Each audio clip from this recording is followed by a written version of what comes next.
What's happening, folks? Back with another reaction, back with some more Joni Mitchell, and we're returning to Ladies of the Canyon 1970. Thank you to the folks who talked about the origin or concepts behind the album title. In any case, the next tune is For Free. So it speaks to something that does not have a cost, something which is rendered voluntarily or as a gratuity. Of course, it might not be literal. It could be free of emotional cost or free of social ramifications or consequences.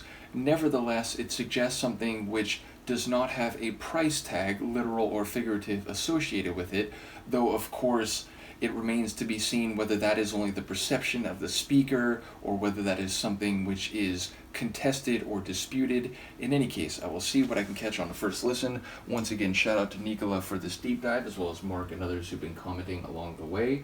This is Joni Mitchell. The track is For Free, and it's from her 1970 album Ladies of the Canyon.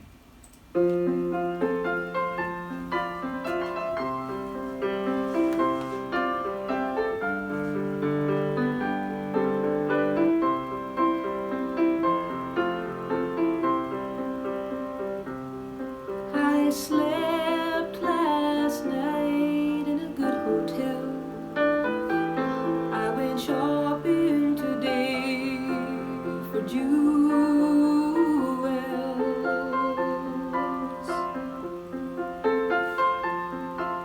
The wind rushed around in the dirty town, and the children let out from the school wells. I was standing on a noisy corner, waiting for the walking green.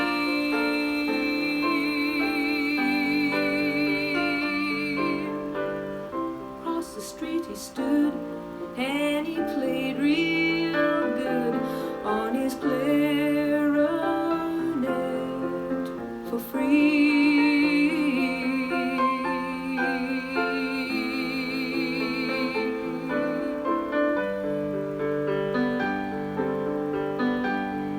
Now me, I play for fortunes and those velvet curtain calls.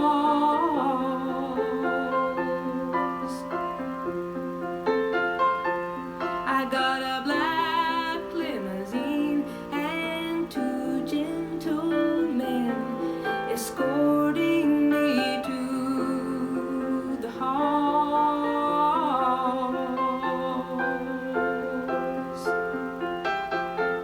And I play if you have the money, or if you're a friend to me.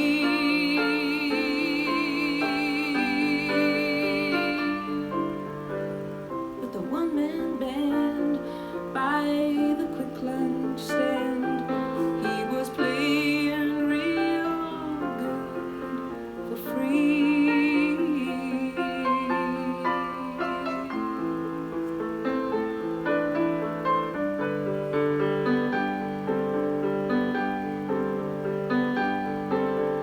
Nobody stopped to hear him, though he played so sweet and high.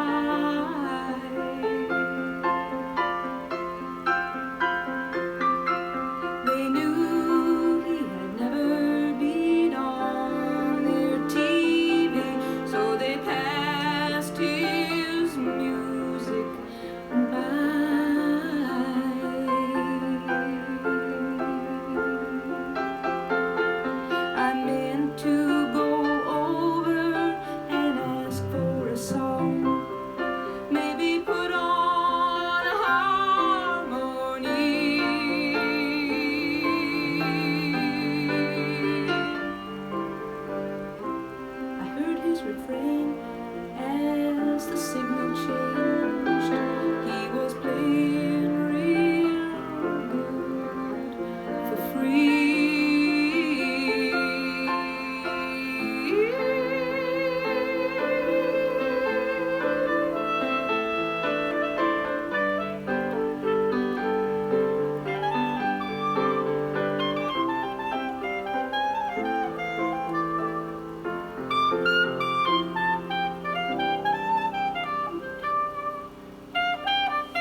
a tune. I feel like there's a few singers and artists I follow who construct these very specific and flowing narratives, but I think I can follow Joni's song stories more clearly than the others in this vein. Again, like Suzanne Vega, I think of Tori Amos, but in those cases, I often find myself like, wait, I'm wondering, like, am I understanding this?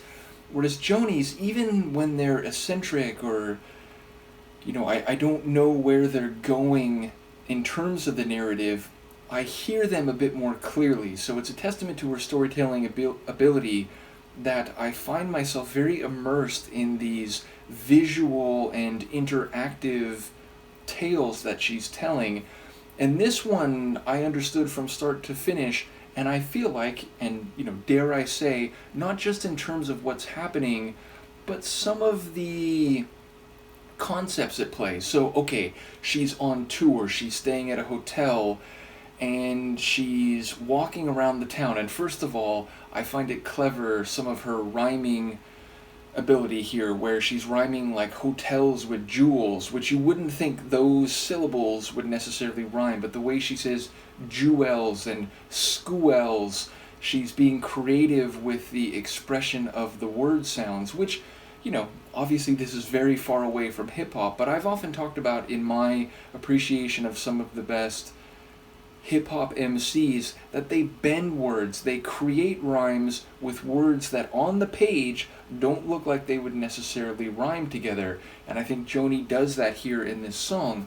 But she's also constructing this very clear visual framework of she's walking around the town and this dusty, or what was it, dirty town, and I'm seeing these kids leaving at the end of the school day, and she gets to a street crossing, and lo and behold, across the street there's a guy playing a clarinet, and playing it well, playing it compellingly, up in the higher end and with a bit of quality. And she begins to have this reflection where she's thinking, you know what? I play because people pay me to do it. I play for the adulation, for the curtain calls. I play also if you're a friend that knows me and I value you and you're looking for, let's say, a favor, or for me to provide some musical enjoyment and entertainment for something that means something to you. So I play for a fee, for a price, for a reason. This guy's out here playing for free. He's playing for strangers. He's playing maybe for the art form itself, for the joy of performing itself, even if there's no tangible compensation. And so she's taking a sympathetic view to what he's doing, but we eventually find out, because he doesn't seem to, have an album, or he's not playing at some hall like the ones she's being escorted to by her two managers or security personnel and so on, that they don't pay him much mind. There's no one actually listening to him and appreciating in the way Joni can with her trained ears or her sympathetic eyes and mind. So these people in the town, maybe they see him every day, maybe they get a sense he's just kind of this traveling street musician, and thus not someone who's made it in the sense that Joni has, so they're ignoring him, they're not giving him the time of day. But she's compelled by it, and it sounds like she's even considering going over, asking him to play a song for her, maybe thinking she might even harmonize with some of the melodies that he's performing. But it seems like maybe the light turns green and she kind of moves on. She has to go about her own activities and her own schedules. So yeah, it sounds like there's this real sympathy, but also in the end, maybe she's kind of doing what everyone else is. She just kind of has to go back to her life, even if she's perceiving his quality and his musical commitment in a way that others who live in this town aren't. So it's a really sweet tune. It's also self-reflective, and it's also realist in the sense that she's talking about, I pay because this is my life as a professional performer. He's playing for the love of it, or maybe hoping that some people might recognize him, or put a fiver in his clarinet case. But yeah, it's just a really interesting narrative. And what do you know, at the end we hear this clarinet player, we hear the verve and the quality that he is evincing in his street performance. And so we, the listener, are not like everyone else, because we're stopping and we're hearing him and acknowledging it, and then the song ends. Incredible, amazing, what artistry. Take a bow. I was going to say bow down. Take a bow, Joni, because this is remarkable. So, yes, I'd love to hear who played the clarinet. Is that Joni? Is that someone else?